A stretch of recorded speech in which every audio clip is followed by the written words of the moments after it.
Hey, it's Michael from rnhealthcoaching.com. It's February 2016 and I'm out here on the beach at sunset. Hopefully my head is blocking the sun. At sunset, just making a quick video. And basically, I've heard before that the human body is like a car and you have to give it maintenance and you have to make sure you put the right gasoline in and change the oil. And I thought that was a decent analogy, but it's not actually a really good analogy. The human body is like the human body. And so basically what you need to consider is, if you want to live your full lifespan, if this is something that's important to you, then you have to treat your body like the human body should be treated.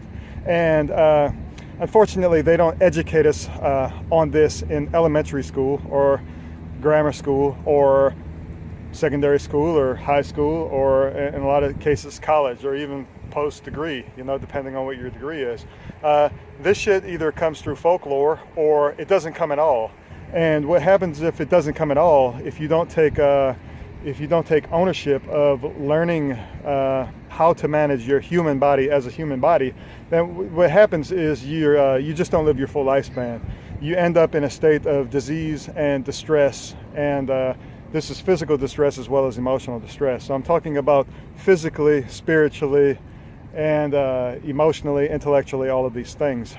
It's not a vehicle, it's a body, and it is a mind, and it's a very complex thing. But fortunately, in order to live mostly healthy and to maintain a mostly healthy state of being, you just have to move it. You have to challenge it intellectually and have awareness and observation. You have to nourish it, you have to hydrate it, and then you have to decompress from stress. So that's basically it, those four things. Now, most people don't actually do all four of those things on a daily basis, which, I could say throughout my lifetime that I've been guilty of this. And I feel much healthier since I've been able to change that process to a daily process. And this is one of the things I share. So one of the ways to determine a motivation, an intrinsic motivation on how to achieve these things and to light the fire under your ass to actually do this every day, is to determine what your motivation is. And it's not the pull motivation. It's not the push motivation, it's the pull motivation. So the pull motivation is, what is it that you're pulled towards? What is it that if it's lingering out there, that you actually want to grab onto and pull towards, not the push motivation of what is bad in your life and what is it that you're trying to push away.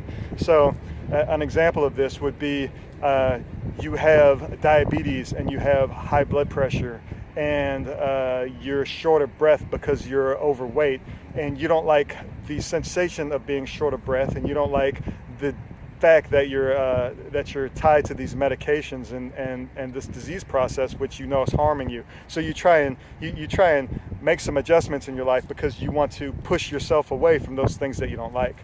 Now, the better way is to actually focus on the motivating things that you're pulled towards, and then those other things are going to happen incidentally. They're going to happen secondary to the fact that you're pulling towards these more healthy things, and that other stuff just happens on its own, or it happens with much less focus. You don't have to focus on that because you're focused on being pulled towards what it is you're trying to be pulled towards.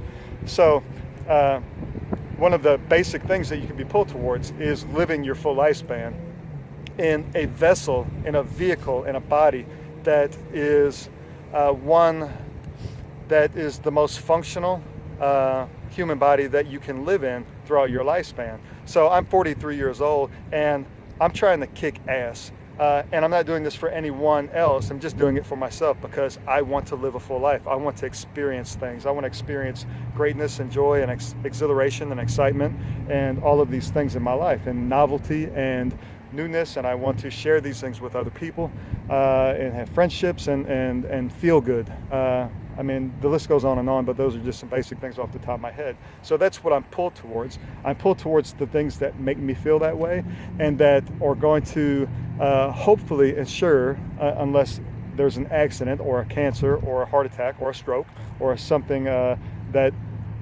prevents me from living my full lifespan. Without those things, basically I'm just focusing on living my full lifespan in a functional body. Because I'm 43, I'd like to be able to hike and jog and bike and go mountain climbing when I'm 50. And I went skateboarding yesterday. I want to be able to do that when I'm 60. I want to be able to do that when I'm 70. I want to be able to do that when I'm 80. I want to be the 80-year-old hat backwards skateboarding motherfucker. I want to be the guy that's out there on the half pipe and just making people go, wow, that fucking dude really is, he has lived his life. And, that's just me. And, I feel that human life is precious and my life is precious and my experience while I'm here is precious to me. And I know that there's going to be suffering and I know that there's going to be heartache and I know that there's going to be challenges and all of this stuff. And I actually enjoy those because I like overcoming and growing from them. But for the most part, I'm not taking this for granted, and I have an awareness and I focus on this on a daily basis. I give it observation and I give it acknowledgement, and I recommend that you do the same. So mend yourself, move, educate, nurse, decompress, and check out RN Health Coaching. I've got plenty of videos on there that might help you on your journey. Thank you. Have a good day.